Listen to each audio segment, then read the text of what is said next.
Hi, everyone. I'm Carrie Donegan. Welcome to Our Radical Age Reversal, and we are in the book Eat to Beat Your Diet. We continue today's talk, which is going to be shocking for you. It was certainly shocking for me when I continued to read and went over the chapter we're going to talk about today starts chapter 3, Heal Your Metabolism. And I thought, well, I think I know some of the things that we've been talking about with all of the longevity research that's coming out. I thought I knew exactly where he was going in this chapter. I thought I understood what metabolism was all about. And I was really surprised to find out how much I got wrong. And so maybe you're in the same camp as me. Maybe you're ahead of things and you already know this information. If you do, that's wonderful. Please put it into practice because I think it's incredibly important. But do share this information with other people because for me personally, it took me on a whole nother thought process in a different direction. So, what I want to cover in today's episode is we're going to look at healing our metabolism, but we first have to understand how metabolism works. So that's going to be number one. The second thing that we're going to do is talk a little bit about the history of the science behind metabolism and how we discovered what we used to think about metabolism and what we've discovered about metabolism now in this groundbreaking study that occurred with over 6,000 participants worldwide. So, this information is rock solid science on how your metabolism works.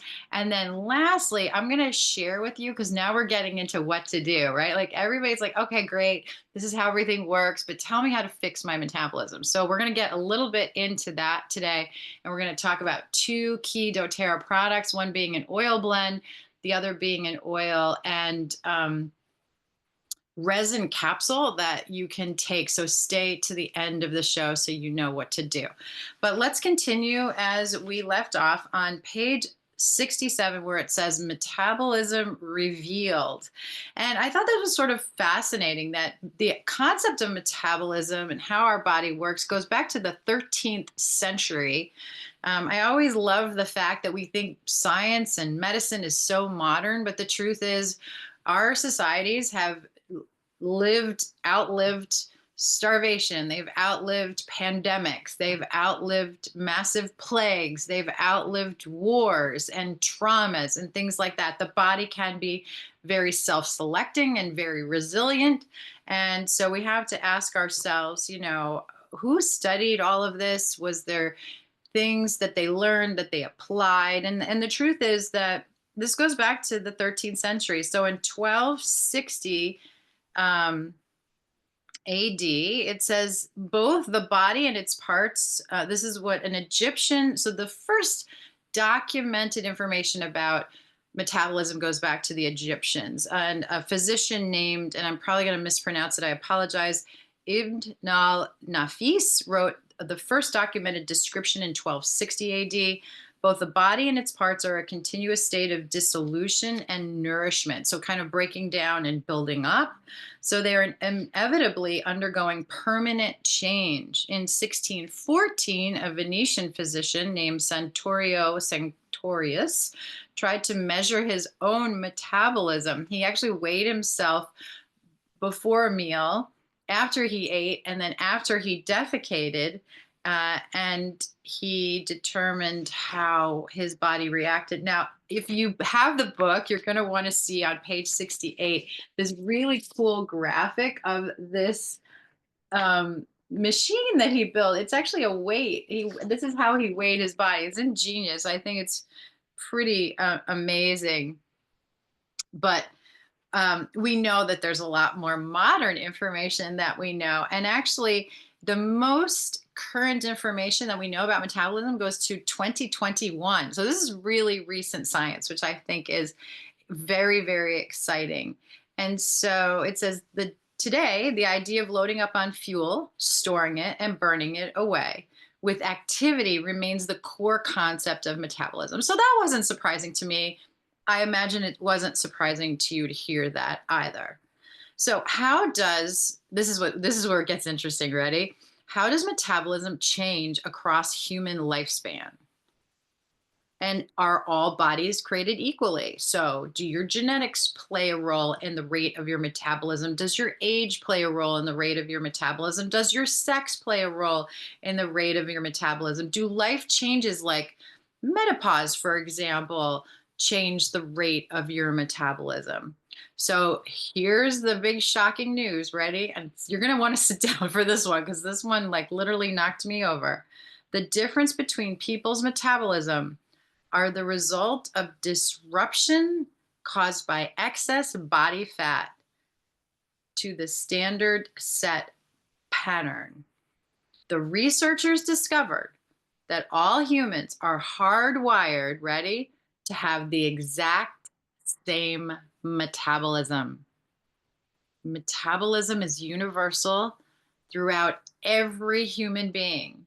And so if you have a broken metabolism, and it's not working as well as someone else's, the root cause, ready? Because that's the most important thing. Once we know the root cause, we can fix it, is caused by excess body fat. Now, remember, we spent a lot of time talking about fat and different types of fat. So, this is the bad fats. These are the fats that are causing lots of trouble. This could be the skinny fat of visceral fat, it could also be the visual fat of adipose fat. This is not brown fat, which is the good fat. So let's get our fats clear. But here's the cool thing, we understand how to burn fat. We have that science, we have the resources, we have the knowledge. So we're just going to put this into practice. So that's what I think is so wonderful. All right. So, what happened? How did all of this come to be understood? A groundbreaking research study was led by Herman Ponzer, a professor of evolutionary anthropology at Duke University. He worked alongside 81 scientists. Okay, 81, ladies and gentlemen. This was no small study. Representing 47 institutions from 19 countries. I would say this is a pretty relevant study.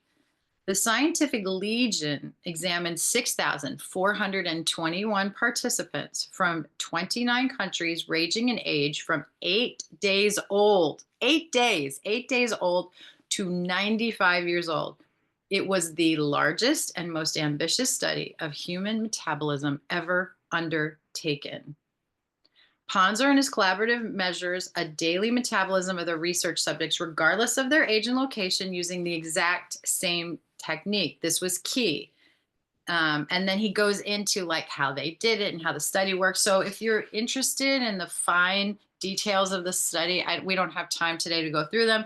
That's covered in pages 69 and 70. And he does a pretty good job of summarizing them. But I want to go to the phases of metabolism. There are 4 of them because I think this is where we can use this information in our daily lives.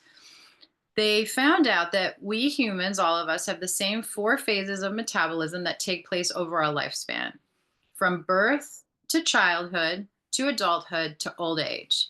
Here's how it breaks down. Okay, so this is super important because I think it speaks to nutritional needs. All right. When I've been working in health and wellness and longevity now, this is my 20th year. So in August of 2005, I can say officially that I have been a professional in the wellness industry for 20 years. I studied wellness prior to that for probably 10 years. So I'm actually probably going closer into my 30th year of being immersed in this subject matter. However, I was always under the impression that smaller bodies need smaller amounts of things and bigger bodies need more. And that is absolutely wrong. And here's why, because we understand how metabolism actually works.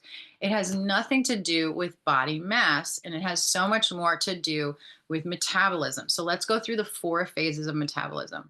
Number 1, the first phase is from birth or gestation, even pre-birth, right? So in utero, all the way to the first year of age.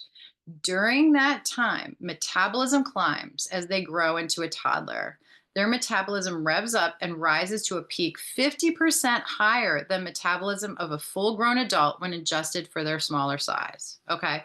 So the nutritional needs, and I've heard this before, like people say it's what you eat from ages 0 to 7 that really count. Not to say that after 7 you can like blow your diet, but if you're not feeding a young person, those in those infant stages, those 0 to 7 years, the most nutrient dense, beautiful gut health infused foods, you're setting that little person up for challenges later in life, not a death sentence, not a disease sentence, not like, oh well, we're doomed. But you're gonna have to go back and start feeding the garden, as I like to call it, right? Like your gut microbiome. You're going to start having to reduce inflammation, heal your tissues, reduce certain types of fats on the body, build up protein, muscle, make your bones stronger, all of those kinds of things. So you're going to have to do a lot of catch up. So if you're a new mother or father out there and you're looking at this little person and you're saying, what do I need to do for them? You need to jam nutrients into the body, clean water, pure nutrition, good essential oil support. It's going to be so very important for you to focus on this at that age. Okay. So that's phase one. Now, phase two lasts from age 1 to age 20. All right. So when you have those teenagers that say to you, like, "Ah, I'm fully formed adult, I know what I'm doing," we always knew that the frontal lobe was not fully formed until the age of 25. And so I used to say to my students, write a list of all the things that you want to do. And at 25, take out the list. And if you still want to do them, fine, and they were always sort of, some of them have actually like written to me years later, and they were very, very surprised that they would even think to do some of the things that they thought about doing in their earlier years. But even metabolically, we know that we are not fully developed into an adult until, he's saying, until we are 20. And again, this is based on that massive Duke study. Okay, so metabolism steadily decreases from early, for its earlier height, right? In that age of 1, right? When it's like blasting out into the universe super, super fast through adolescence and finally levels off in adulthood. Okay. So you have this massive spike, 0 to 1. And then you have a steady but slow decline by 50% to the age of 20. So you're not going to feel it, right? It's sort of like the earth moving. We don't feel the earth moving. You're not going to feel your metabolism slowing down as you grow. And just imagine you're growing and you're developing as this metabolism is also decreasing. So there's all of this going on in a young person's body. We got to give them, a little bit of leeway because they are managing a lot in the way they grow into adulthood. Now, once we hit 20, we're in phase three. Now, phase three goes to all the way to the age of 60, which I thought was really, really interesting. The Buddhists break up lifespans into 4 phases as well, which they didn't have this study, but I think it's so interesting when an ancient culture mirrors scientific evidence that is found in the modern age. And so, just to segue for a minute, the Buddhists believe that your life is broken into 4 20-year cycles. So you have the early years, 0 to 20, which kind of maps up with this metabolism. Then 20 to 40, they say, 40 to 60, and then 60 to 80. And I think that was probably the average lifespan at the time, in the like 300 BC when Buddhism really came into its strength. That was probably a typical lifespan. We like to think of ancient cultures as dying young, but the truth is, they really didn't. We have a lot of evidence that shows that people lived, quite often into their 80s and beyond. And so this idea that we live into old age now because it's a modern thing is actually a myth. So another shocking thing that I discovered, but we go into phase three, and at phase three, 20 to 60, we have this steady metabolism. So you're basically dealing with the same metabolism, and you're not growing, right? You're not getting taller. You might be getting shorter because you don't have the structure of your bones, but That can be also changed through better metabolism. We know that's a disease of aging. That isn't a normal way to develop. So from 20 to 60, you should be about the same. You should be about the same weight if you're at a healthy weight. You should be about the same size. You should be about the same energy level. Like, it's interesting that a 20-year-old's body can do exactly what a 60-year-old body can do if it's healthy. So I love that. So get out of your mind that, like, as you're going up in numbers, that somehow you're losing ability. It's actually not true. Your metabolism stays exactly the same, and your metabolism is what gives you the ability to do things, right? It's what builds up and breaks down into who you are. So I love that. Surprisingly, and I'm going to read this directly so that you believe me, surprisingly, it also does not change during or after pregnancy, nor does it decline after menopause. And there are no differences between men and women. Okay. So, boy, did we get a lot wrong, because I have to tell you, I think I've been spouting women's metabolisms are different from men's metabolisms, and older people's metabolism is different from younger people's metabolism. Totally wrong. I apologize. I'm glad I'm learning something new. And here's the last phase. So, phase 4, after age 60, a human metabolism does begin to decline, but only at a very slow rate, 0.7% per year. Remember, the study had data from individuals who were 95 years old. Okay, so we don't know about our centenarians, how things would go at that point. But I like the idea of splitting up life into 4 phases. One of the things is, if you talk about your life in phases, you don't value it, right? It's neutral value.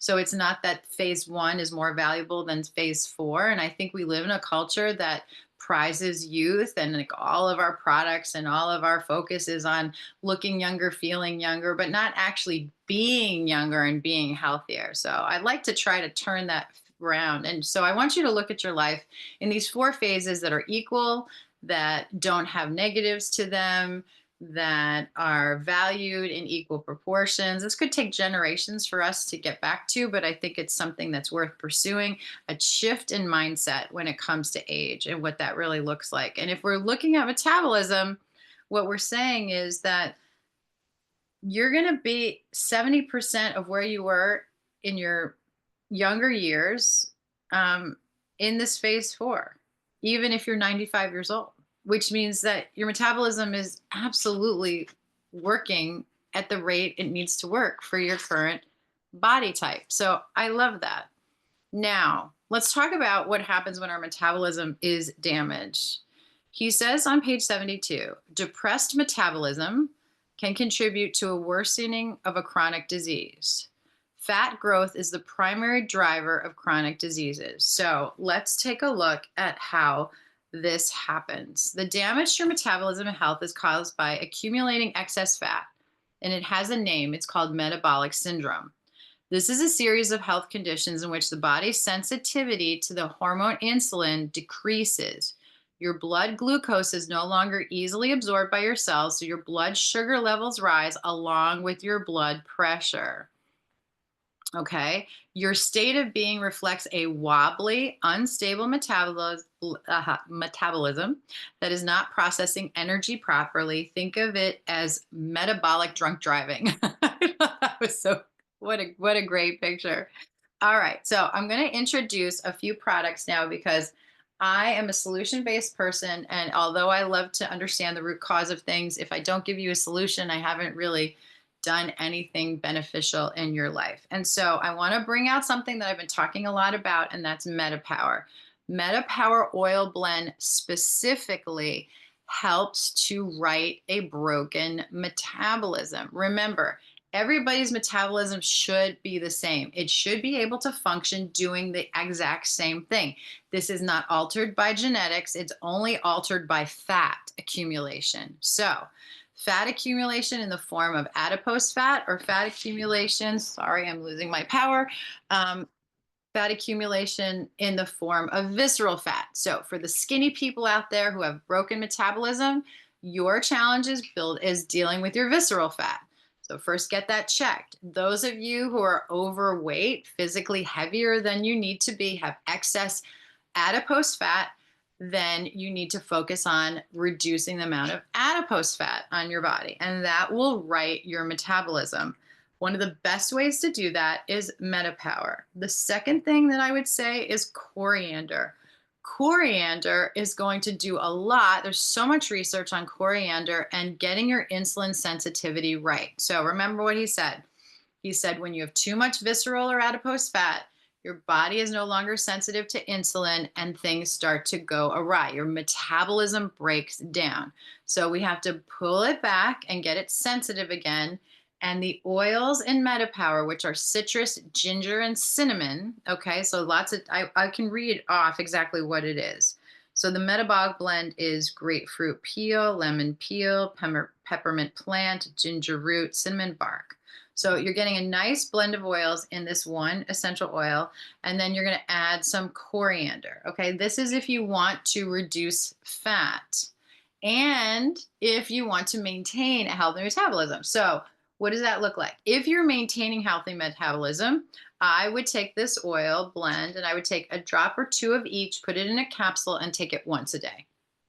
If I were working on breaking down fat, I would take a drop or two of each of these, put it in a capsule, and take it 4 times a day. All right, because this stays in your body. Essential oils stay in your body about 2 to 6 hours, depending on the essential oil. The longest one I've ever heard about was copaiba, and there are studies showing that it stays in the body for about 8 hours. So even if you forget to take it on a regular basis, you probably, if you've taken it in the morning, have some of that essential oil still working in your body later in the day. Just to be safe, I know, for example, citrus oils tend to metabolize really fast. Those you want to make sure that you keep adding 3 or 4 times a day. You're going to see a better result. Now, for those of you who say, gosh, this seems like it is a lot for me to do, or it's a lot for me to keep track of, doTERRA has created a soft gel, which unfortunately I don't have, but it's basically a capsule of MetaPower oil that you can just take the bottle with you and pop one of those, capsules 4 times a day. That's certainly another solution.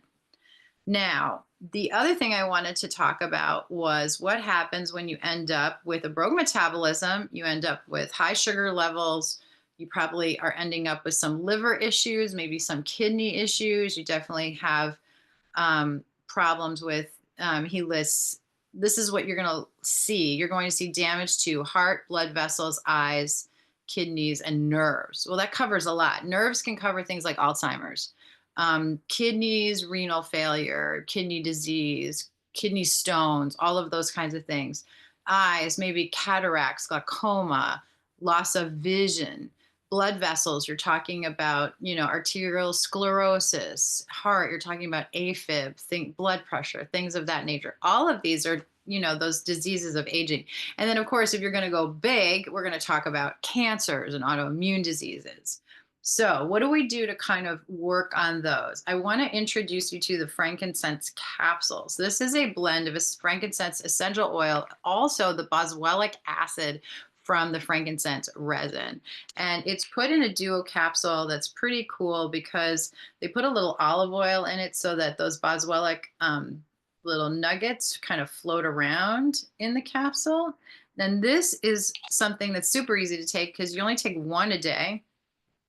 And this is going to help to restore some of the broken, the fallout from a broken metabolism. So if you have a heart issue, if you have blood pressure issues, eye issues, kidney issues, nerve issues, starting to take this. And look, if you are watching this show and you're 70 years old and you have had chronic blood pressure or diabetes or cancer or something for that for a really, really long time, this capsule is not going to reverse that overnight. And in fact, I would say it could take up to 3 years of taking this every day because it takes 3 years for your body to completely turn over, and a good diet and a focus on how much fat is on your body and getting it to the right Goldilocks level. Doing all of that before you really get to your desired goal, which is a highly functioning metabolism. So you're going to have to be dedicated to this goal of achieving a really healthy metabolism. But it's one capsule, and I think we can all commit to that. If you need to add it to a habit, you can do habit stacking by putting it in your bathroom, for example, next to where you brush your teeth, or you could put it next to your coffee maker if you're someone who drinks coffee or tea every day, wherever you're going to remember to use it. Stack it with your habit so that you don't forget to do it. It's really important. Okay. I'm going to end by reading something because I think it's super important for us to kind of wrap up and understand metabolism. He says, on page 73, for those of you who have the book, like falling dominoes, metabolic syndrome creates waves of impairment that interfere with virtually every function of your metabolism. For example, leaking fuel, which is triglycerides, from overladen fat cells spills out into your bloodstream and poisons your liver, which is called lipotoxicity, crippling the major organ in your body that is responsible for detoxifying your blood. Excess fat triggers chronic inflammation that interferes with the normal function of all five of your body's health defenses, lowering your shield against disease. Inflammation takes a toll on the delicate lining of your blood vessels, damaging its normal smooth surface. When your vessel lining is damaged, your blood vessels don't relax, so your blood pressure skyrockets. The damaged lining becomes prone to accumulating sticky plaques that narrow the diameter of your blood vessels, which chokes off blood flow to your organs, including your heart. The high blood pressure puts a strain on your heart and places excess demands on your lungs and liver. See how all this is connected? Your metabolism has to divert energy from running the operations of a normal body to compensating for the damage caused by extra body fat. If you're struggling with any of these symptoms, be rest assured that your metabolism isn't permanently broken. You can reverse metabolic syndrome and regain a healthy metabolism by shedding extra body fat and by being physically active. So, in our next episode, we are going to talk about how you shed fat matters. Okay, so it's not just getting rid of it, but how you get rid of it is going to matter. So we're going to dive into that. So here's to breaking the limits of age and living each day with vitality. Keep thriving, and I'll see you on the next episode of Radical Age Reversal.